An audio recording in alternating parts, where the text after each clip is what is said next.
Hello everyone, how are you all doing? Today, we're going to create an epic and stunning car drift animation in Blender, and trust me, when you see the final result, your eyes will light up with excitement. Just imagine a sleek sports BMW in a pure white theme, with a glossy body, high-speed spinning wheels, and clouds of dust flying as it drifts perfectly around every turn.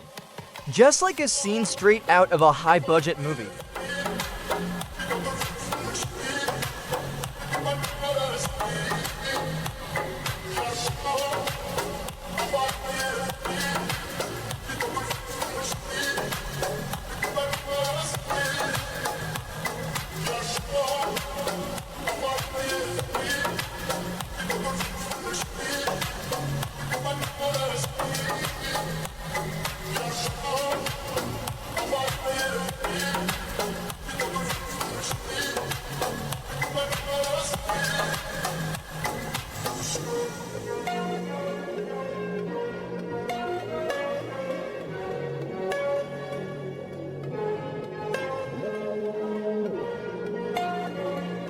First, go to Sketchfab and download the NFS Drift Car model.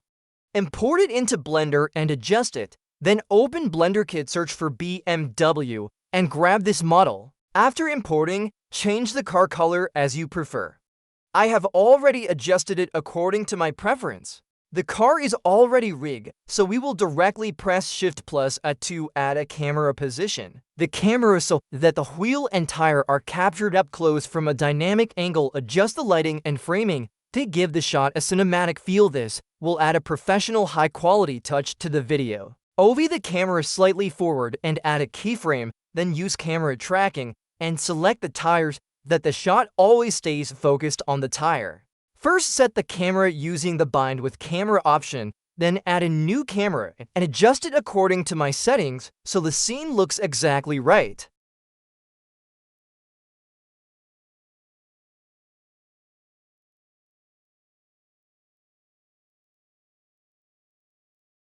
After that, go to Edit, then Preferences, and in Extensions, search for Camera Shakeify and enable it, then select the camera, and in the side panel click the camera icon, then in Shakeify click the plus button and choose the template according to your preference.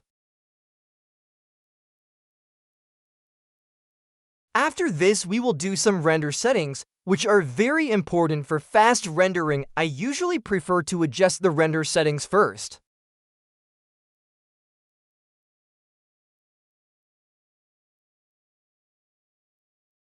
After this, we will also add the third camera, so we can get more dynamic shots in the scene. Position this camera at an angle that showcases the car drift in the most stunning way possible, whether it is a side view or a slightly top view. This camera will add variety and a professional touch to the video and before moving forward.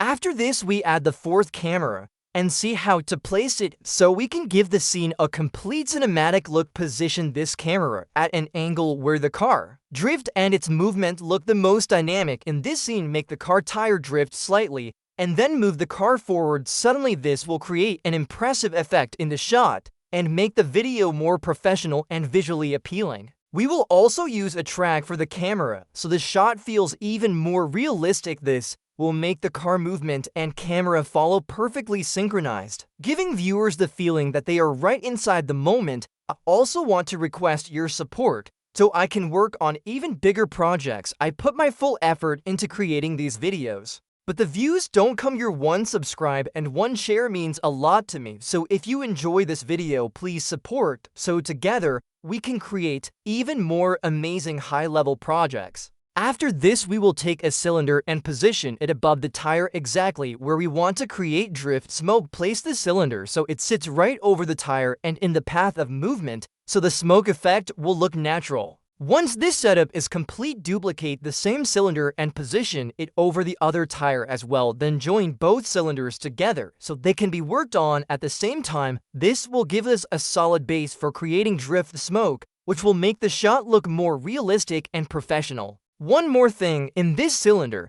turn off the camera icon so it does not appear in the final render. Next, select the cylinder and press Ctrl on your keyboard. Then click on All Transform.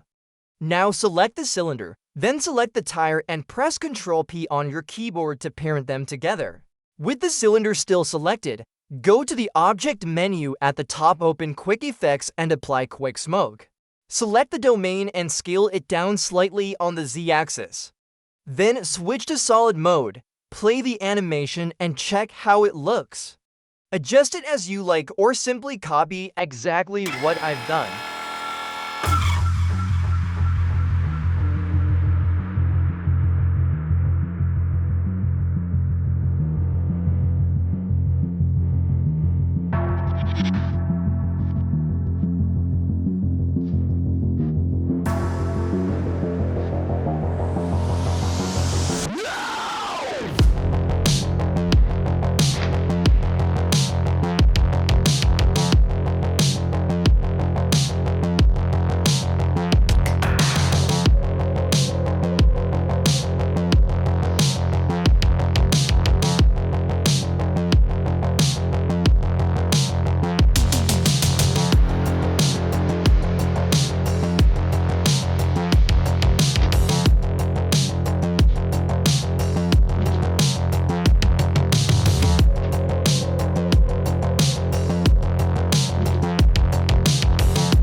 After the render is complete, we'll save this file.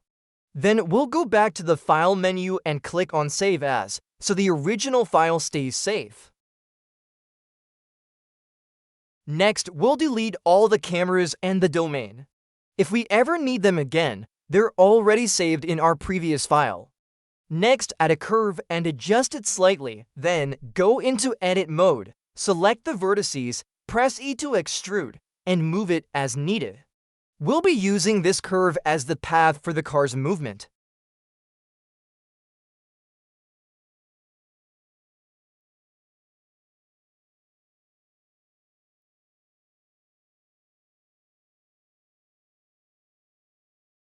Next, select the car rig and switch to pose mode. Select the main rig and apply a follow curve constraint. Then use the dropper to pick the curve, or simply select it directly from here. After this, the car will move a little on its own, don't worry. Just move it to one corner of the curve and park it there, then check which direction it's moving. This is a common issue that beginners often face. After this, you can move the offset factor to bring the car into motion, and you can also add keyframes to it. And you can grab the rear rig of the car, set it to a drift angle, and add keyframes to it. This is an important step, so watch it carefully.